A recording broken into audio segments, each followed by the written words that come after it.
Okay, let's get into it. This is for my Call of Duty players and my Call of Duty players only.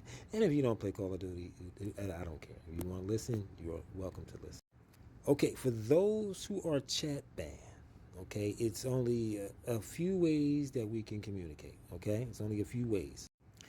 And clearly, if you're using PC, we can't connect with, the PlayStation Network to where we can communicate on that. Of course, if you're on Xbox, we can't do the same either. So how do we communicate for those who don't have Discord and all of this other stuff to communicate with your buddies that you typically play with? Or this is also tips for people that you don't play with, or just randoms. Okay, so we have to have a way to communicate with body language. Okay, body language is the key here. For the player who can't speak because he's just chat banned, so we have a code, a Call of Duty code amongst the players that are chat banned and those who do have the mics who can speak.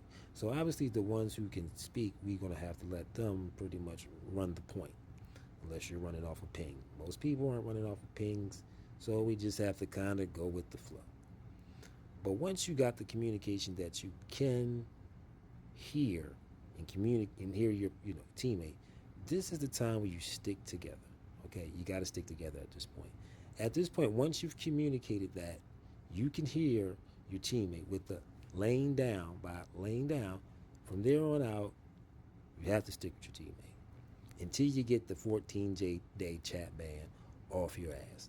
Other than that, you're going to cause your team to lose. So just stay with your teammate, follow the commands. If he asks you, can you hear him, right? He says, lay down if you can hear me. That's the code. Lay down if you can hear me. Or jump. Lay down or jump. Those are the two codes. If you can hear those, stay with your teammate.